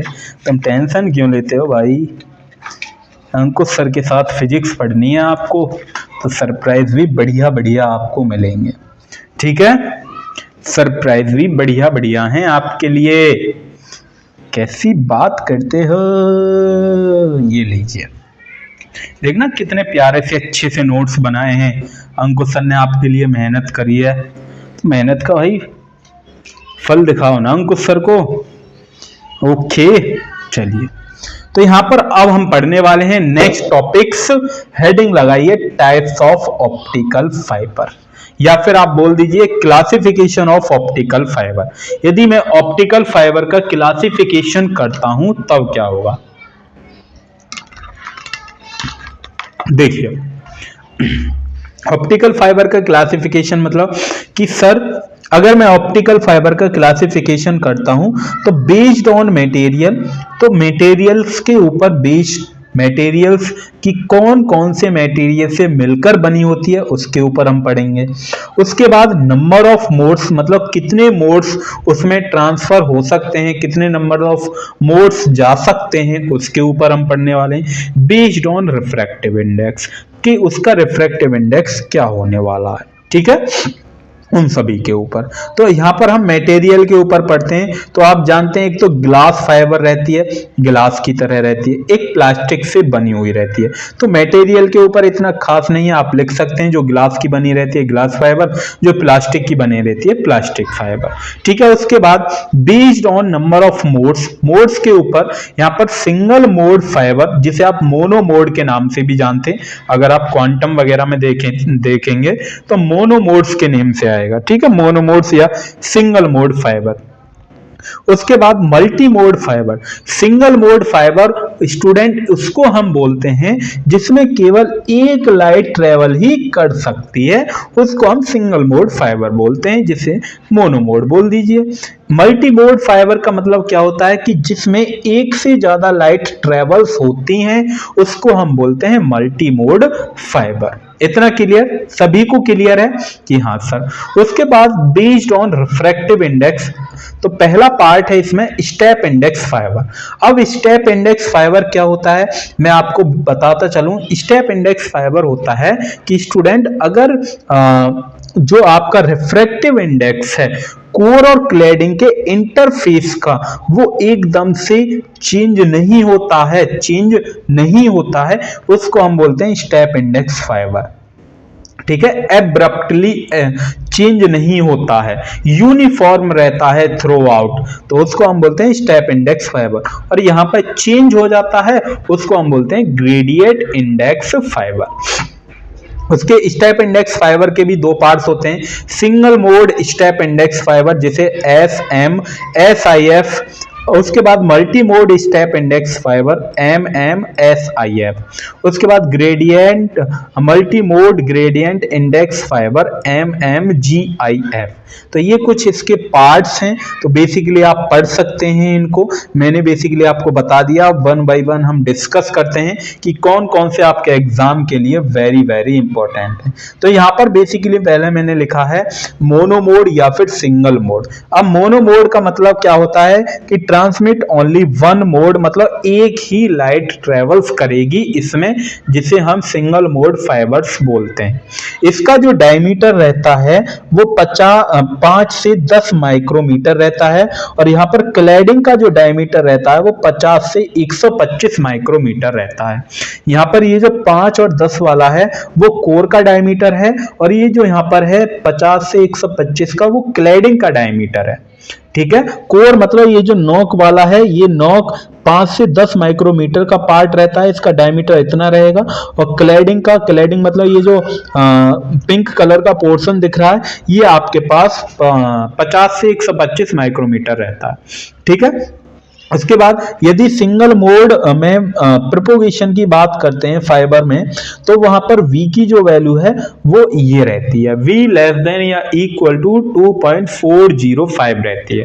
ठीक है, क्लियर है ना, दूसरा पॉइंट, तीसरा पॉइंट जो भी है। देन उसके बाद यहाँ पर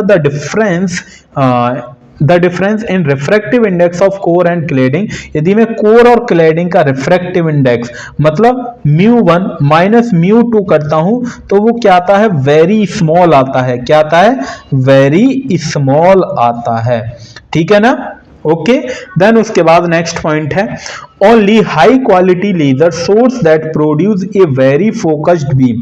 अगर हम हाई क्वालिटी के लेजर को, अगर हम क्या करें, हाई क्वालिटी का लेजर कोई सोर्स है और वो क्या करता है, प्रोड्यूस एक फोकस पर very focused beam of A nearly monochromatic light can be used in a single mode operation. अगर वो सिंगल मोनोक्रोमेटिक लाइट है, मोनोक्रोमेटिक मतलब एक ही कलर की लाइट है, तो उसको हमें क्या नीड पड़ेगी, हाई क्वालिटी लेजर की जरूरत पड़ेगी।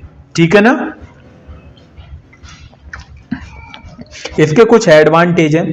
फिर एडवांटेज क्या है कि मिनिमम डिस्पर्जन लॉस, इसमें जो लॉस होता है वो वेरी बहुत ना के बराबर लॉस होता है, मिनिमम डिस्पर्जन लॉस होता है। ठीक है, उसके बाद हाई क्वालिटी ट्रांसमिशन बैंडविड्थ रहती है, सूटेबल फॉर लॉन्ग डिस्टेंस, तो ये लॉन्ग डिस्टेंस के लिए सूटेबल है। अगर सपोज यहाँ से बहुत थोड़ी डिस्टेंस के लिए सूटेबल नहीं है, लॉन्ग डिस्टेंस के लिए। डिस्पर्जन इज लो, इसमें डिस्पर्जन जो रहता है मतलब लॉस आप बोल सकते हैं, वो क्या रहता है, बहुत ना के बराबर रहता है, बहुत कम रहता है। ठीक है ना, तो ये इसके क्या है, डिसएडवांटेज है। अब इसके एडवांटेज थे, वो अब हम पढ़ते हैं डिसएडवांटेज। तो इसको बनाने के लिए बहुत डिफिकल्ट है और कॉस्टली भी है, कीमती भी है बहुत ज्यादा। इसमें इक्विपमेंट वगैरह थोड़े से एक्सपेंसिव रहते हैं, जैसे लेजर डायोड रहती है तो ये थोड़ी एक्सपेंसिव है। ठीक है, कॉस्टली आती है। तो handling is difficult due to small core diameter, इसको थोड़ा हैंडल करना थोड़ा क्या रहता है, डिफिकल्ट रहता है। क्यों? क्योंकि इसका जो कोर का जो डायमीटर है वो क्या है, वो बहुत छोटा है, मतलब 5 से 10 माइक्रोमीटर, बहुत छोटा डायमीटर हो जाता है। तो इसीलिए इसको हैंडल थोड़ा करना थोड़ा डिफिकल्ट पड़ता है। तो इसीलिए मल्टी मोड पर आते हैं, तो मल्टी मोड थोड़ा इजीली है, उसका वो डिसएडवांटेज की जगह एडवांटेज बन जाता है। तो मल्टी मोड का मतलब क्या हुआ कि एक से ज्यादा मोड, एक से ज्यादा लाइट ट्रेवल्स करती है, उसको हम बोलते हैं मल्टी मोड फाइबर्स। ठीक है, देन उसके बाद the core diameter of the order of, इसमें कोर का जो डायमीटर रहता है वो 20 से 100 माइक्रोमीटर रहता है, larger than the mode fibres. Condition for multi mode, condition क्या रहती है मल्टी मोड प्रोपोगेशन की, यहाँ पर v की वैल्यू ज्यादा होनी चाहिए 2.405 से। ठीक है ना। उसके बाद द डिफरेंस रिफ्रैक्टिव इंडेक्स, तो यहाँ पर जो डिफरेंस रहता है किसका, कोर और क्लैडिंग का रिफ्रैक्टिव इंडेक्स का डिफरेंस जो रहता है वो लार्जर आता है किससे, सिंगल मोड फाइबर से। ठीक है, okay. The different mode have different group velocity, अगर डिफरेंट मोड है, डिफरेंट मोड मतलब डिफरेंट लाइट ट्रेवल्स कर रही हैं तो उनकी डिफरेंट ग्रुप वेलोसिटीज रहेंगी अलग अलग, तो उसका जो आपको आउटपुट जो मिलेगा वो पल्स की फॉर्म में आपको आउटपुट मिलता है। These fibre are useful for moderate distance, ये मॉडरेट, ना ज्यादा बड़ी डिस्टेंस के लिए ना ज्यादा छोटी डिस्टेंस के लिए, मतलब एवरेज मॉडरेट डिस्टेंस के लिए यूजफुल है। ठीक है, जैसे अभी हमने सिंगल मोड फाइबर देखा, तो single mode fibre long distance के लिए अच्छा है, बट ना ज्यादा कम डिस्टेंस के लिए ना ज्यादा मॉडरेट के लिए अच्छा है, बट किसके लिए, लॉन्ग डिस्टेंस के लिए। बट यहाँ पर क्या है कि मॉडरेट डिस्टेंस आपकी होनी चाहिए, तो वहां पर मल्टी मोड फाइबर ठीक है। इसके कुछ एडवांटेज डिसएडवांटेज है। तो एडवांटेज क्या है, dispersion is high, attenuation is high है, लो एंड लिमिटेड बैंडविड्थ है, suitable for short distance communication. ठीक है, शॉर्ट डिस्टेंस कम्युनिकेशन के लिए। फैब्रिकेशन इज लेस, तो इसमें fabrication less, difficult is not costly, ये थोड़ा ज़्यादा महंगा नहीं आता है, ज़्यादा महंगी भी नहीं पड़ती है। इसके इक्विपमेंट सिंपल हैं और लो कॉस्ट के हैं, जैसे एलईडी बल्ब होता है, तो इसको थोड़ा हैंडल करना थोड़ा इजी हो जाता है। ठीक है, तो लार्ज कोर डायमीटर, ठीक है, क्योंकि इसका जो डायमीटर है, कोर का जो डायमीटर है वो थोड़ा क्या है, लार्ज है, तो ये थोड़ा इसका डिसएडवांटेज भी है। उसके बाद है step index fibre, step index fibre और ग्रेडिएंट इंडेक्स फाइबर। ठीक है, दोनों ही मैं आपको पढ़ाने जा रहा हूं। जैसे ही अब मैं इसके step index single mode fibre पढ़ाऊंगा, सेम ऐसे ही gradient index multi mode fibre में पढ़ाऊंगा, तो उसमें भी यही पॉइंट लिखने हैं जो पॉइंट मैं यहाँ पर आपको एक्सप्लेन करने जा रहा हूँ। ये पॉइंट हैं, और जो पॉइंट आपको step index single mode fibre में भी यही चारों ही पॉइंट आपको लिखने हैं, सेम है एज इट इज। तो स्टेप इंडेक्स फाइबर क्या है, in step index fibre optical fibre the refractive index of core is uniform. यहाँ पर जो कोर आपके पास रहता है उसका जो रिफ्रैक्टिव इंडेक्स है, उसका जो रिफ्रैक्टिव इंडेक्स है वो क्या रहता है, यूनिफॉर्म रहता है थ्रू आउट, कोई भी चेंज नहीं होगा। अगर जो चेंज होगा ना वो किसके, कोर और क्लैडिंग के इंटरफेस पे चेंज होता है। सपोज ये आपके पास है, ये कोर और क्लैडिंग, इसके ऊपर यहाँ पर कोर क्लैडिंग रहती है, ये अंदर वाला पार्ट है। ठीक है, अंदर वाला पार्ट, अगर मैं यहाँ से कोई लाइट ट्रेवल्स करता हूं तो ये अब किसका पार्ट आ गया, ये जो रे है, ये जो सरफेस है, ये किसका है भाई, ये अंदर वाला पार्ट क्या है, कोर है। अंदर वाला पार्ट क्या है, कोर, और ये जो ऊपर वाला पार्ट है ये क्लैडिंग है। तो कोर क्लैडिंग का ये इंटरफेस है कि हाँ सर बिल्कुल इंटरफेस है। इस इंटरफेस पर जाकर अगर इसका रिफ्रैक्टिव इंडेक्स चेंज होता है, अगर यहाँ पर कोर क्लैडिंग के इंटरफेस पर जाकर एकदम से इसका रिफ्रैक्टिव इंडेक्स चेंज होता है, उसको हम बोलते हैं स्टेप इंडेक्स फाइबर। बेसिकली यहाँ पर जो कोर का, यहाँ पर बेसिकली क्या है कि कोर का जो डायमीटर, कोर का रिफ्रैक्टिव इंडेक्स हमेशा, कोर का ये जो अंदर वाला पार्ट है, इस कोर का रिफ्रैक्टिव इंडेक्स सेम रहेगा, यूनिफॉर्म रहता है। कहीं भी ऐसा नहीं होगा कि यहाँ पर ये आपके पास एक्सिस हुआ, एक्सिस पर यहाँ पर कम है, या एक्सिस से ऊपर ज्यादा हो गया, एक्सिस से नीचे कम हो गया, या यहाँ पर कम हो गया, या इतनी दूर कम हो गया, या यहाँ पर ज्यादा हो गया, ऐसा नहीं है। हमेशा क्या रहेगा, इस कोर का रिफ्रैक्टिव इंडेक्स हर जगह सेम रहेगा, बस कहां पर चेंज होगा, कोर और क्लैडिंग के इंटरफेस पर चेंज होगा, उसको हम बोलते हैं स्टेप इंडेक्स फाइबर। क्लियर है ना, clear, okay. Both single mode and multi mode step index fibre can be made, इसमें हम सिंगल मोड और multi mode step index fibre बना सकते हैं। Inter model dispersion is more in step index multi mode fibre, ठीक है, okay, clear. उसके बाद gradient index fibre, gradient index fibre में क्या रहता है, इसका यहाँ पर ये आपके पास है ग्रेडियंट इंडेक्स फाइबर, समझाने जा रहा हूं। यहाँ पर ये एक्सिस है, ये एक्सिस होता है, ये एक्सिस, ठीक है, एक्सिस है। एक्सिस से अगर थोड़ा सा ऊपर की तरफ जाएंगे या एक्सिस से थोड़ा सा नीचे की तरफ जाएंगे तो उसका जो रिफ्रैक्टिव इंडेक्स है वो चेंज होने लगता है, मतलब कम होने लगता है, डिक्रीज होने लगता है। क्या होने लगता है, डिक्रीज होने लगता है, उसको हम बोलते हैं ग्रेडियंट इंडेक्स फाइबर। या आप बोल सकते हैं कि यूनिफॉर्मली सेम नहीं होता है, जैसा इसमें रहता था ना स्टेप इंडेक्स फाइबर में, ऐसा नहीं होता है ग्रेडियंट इंडेक्स फाइबर में। समझ में आई बात, घुसी भेजे में नहीं घुसी कि हाँ सर आ गई। In gradient index fiber, the refractive index in the core of optical fiber is not uniform.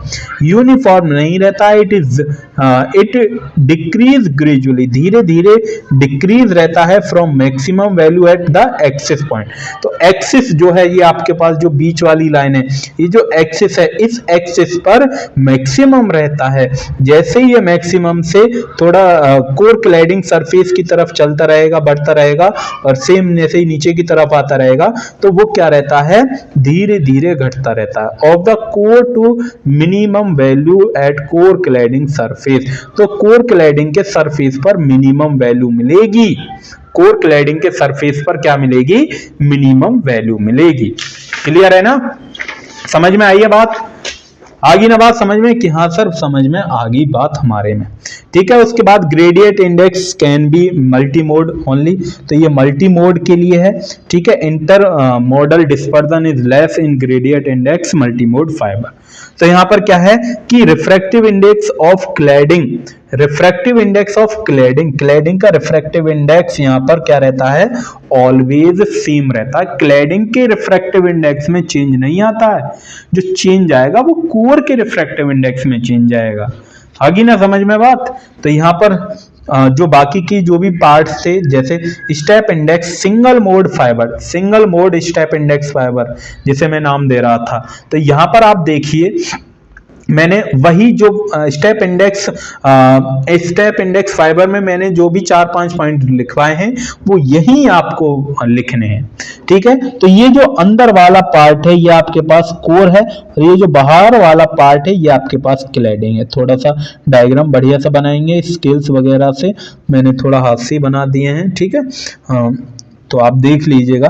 तो यहाँ से सेम ऐसे ही यहाँ से कोई लाइट जाएगी तो सिंगल मोड फाइबर है, ये आप देखेंगे तो एक ही लाइट तो जा रही है, तो single mode fibre, single mode fibre. Same ऐसे यहाँ पर step index multi mode fibre, तो यहाँ पर दो लाइट हैं, एक रेड कलर की है, एक ब्लैक कलर की जा रही है, तो यहाँ पर दो पार्ट है।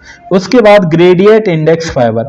अब gradient index multi mode fibre में क्या होता है, जो भी आपके पास फाइबर्स ऑप्टिक्स, जो फाइबर ऑप्टिक्स के अंदर जो भी लाइट ट्रेवल्स करेगी वो कैसे करती है, वो करेगी कर्व की मोशन, कर्व की तरह। तो कर्व की तरह इसमें लाइट क्या करती है, ट्रेवल्स करती है। आप देखेंगे कर्व बन रही है, तो light rays are curved toward the fibre axis by the refraction, ठीक है। और लाइट रे पीरियडिकली डाइवर्ज और converge along the length of the fibre. Clear है, दोनों पॉइंट्स मैंने यहां पर लिख रहे हैं। अगर आपके एग्जाम में आता है तो ये डायग्राम और जो पीछे 4-5 पॉइंट मैंने करवाए हैं वो यहां पर आपको लिख कर आने हैं, ठीक है ना। और ये 2 पॉइंट, दैट इज इनफ। और ये डायग्राम आपको अच्छी तरीका से बना के आपके एग्जाम में आने। यहाँ पर मैंने एक नोट करके पॉइंट लिखा है कि ग्रेडियंट इंडेक्स फाइबर बेटर क्यों रहता है multi mode step index fibre से? क्योंकि यहाँ पर जो कोर का है, कोर का जो डायमीटर, कोर का रिफ्रैक्टिव इंडेक्स क्या होता है, डिक्रीज होने लगता है कंटिन्यूअसली, धीरे धीरे। देखिए, in gradient index fibre the index of refraction या refraction the index of refraction in the core decrease continuously while in multi-mode step index fiber is refractive index of core has constant value। multi-mode step index में क्या रहता है, refractive index core का constant रहता है। Multi mode में change नहीं होता, चेंज किस में होगा, ग्रेडियंट इंडेक्स फाइबर में चेंज रहता है, कोर का रिफ्रैक्टिव इंडेक्स धीरे धीरे डिक्रीज होने लगता है। इसीलिए ग्रेडियंट इंडेक्स बेटर रहता है multi mode step index fibre से। क्लियर है ना, इतना कंसेप्ट क्लियर कि हाँ सर इतना क्लियर है। उसके बाद losses in optical fibre, loss कैसे कैसे होता है ऑप्टिकल फाइबर में, थोड़ा हमें कुछ बता दीजिए कि कैसे कैसे लॉस होता है।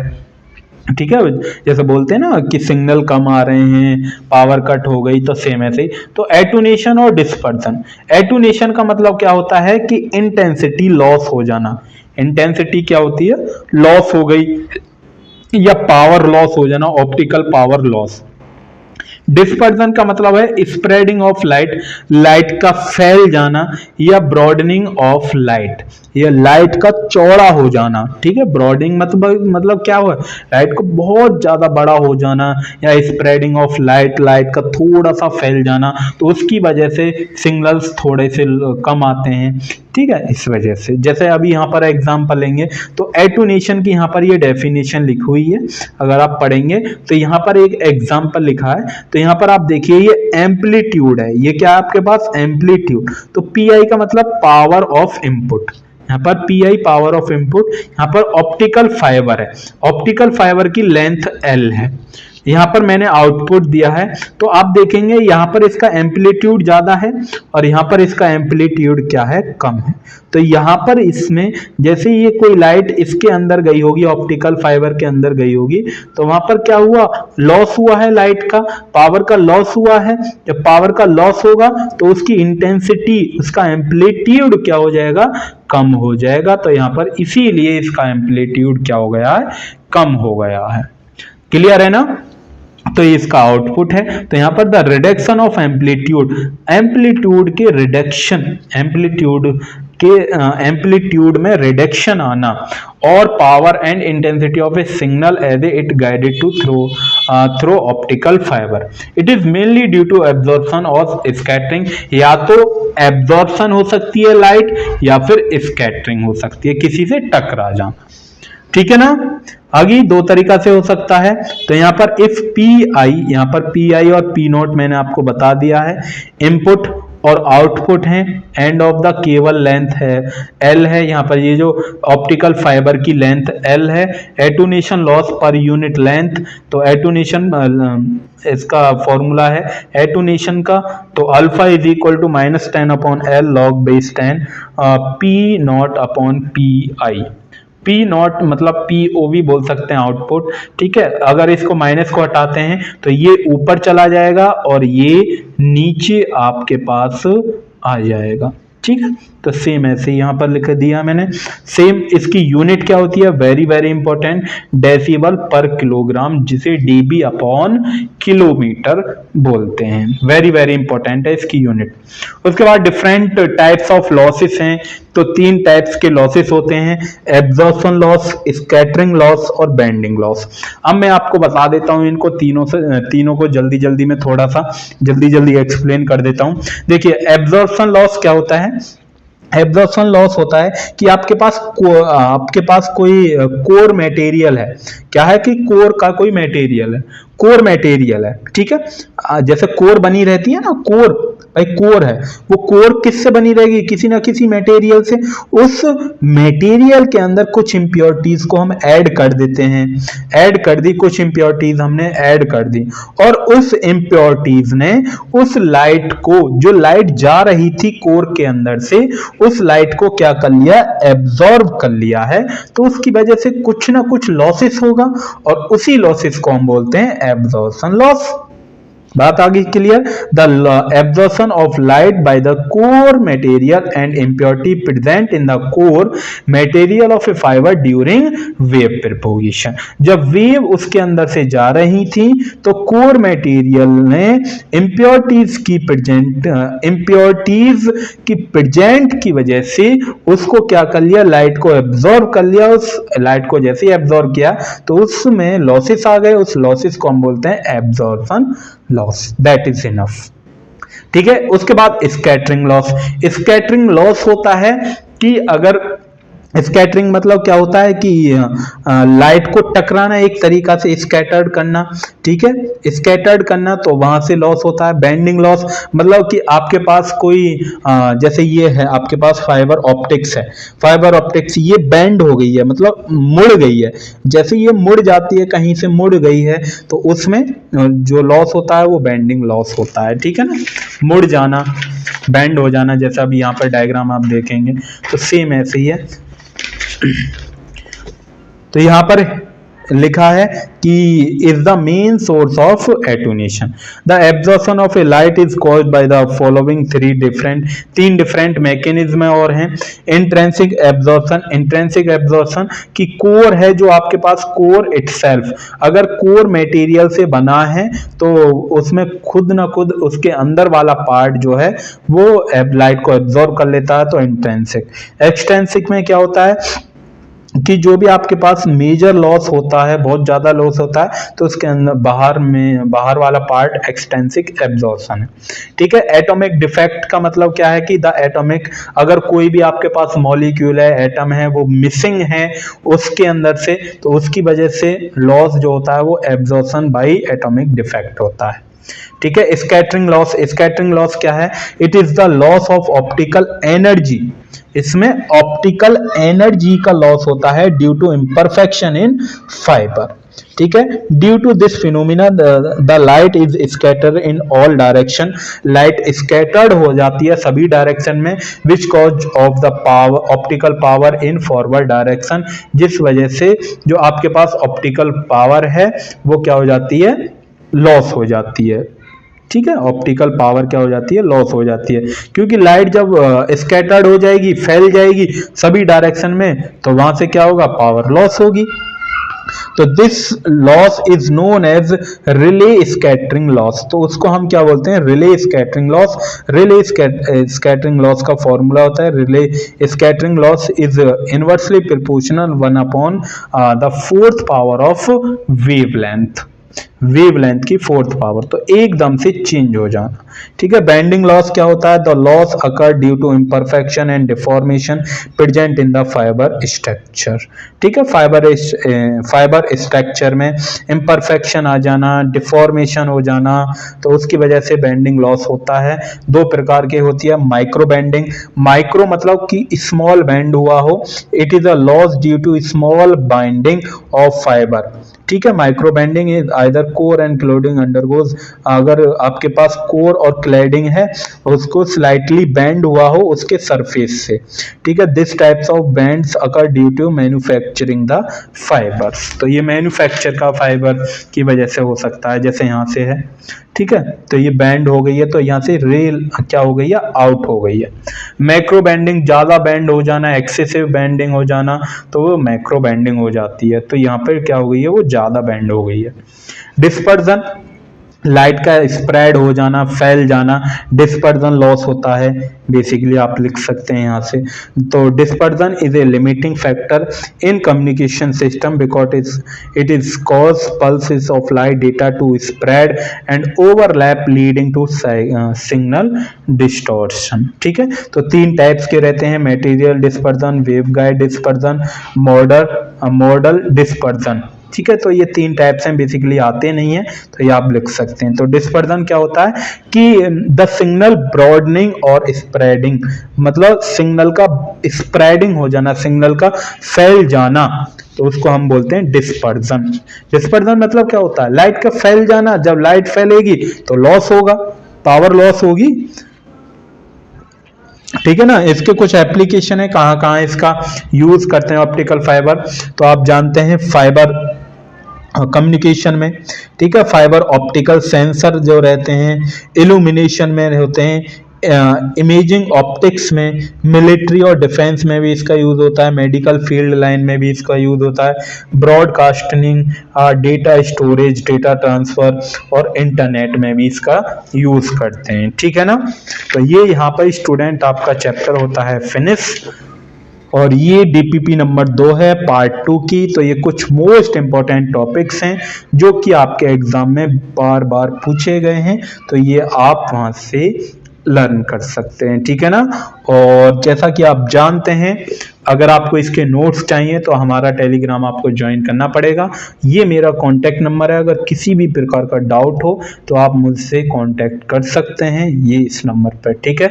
ओके, अगर कोई भी डाउट हो आप मुझे टेलीग्राम मैसेज जो भी करना चाहते हैं वो कर सकते हैं। अगर और किसी सब्जेक्ट की वीडियो आप चाहते हैं तो आप मुझसे बता सकते हैं। तब तक के लिए आप अपनी पढ़ाई करते रहिए। All the very best. मिलते हैं फिर नेक्स्ट वीडियो में एक प्यारे से टॉपिक के साथ। Thank you.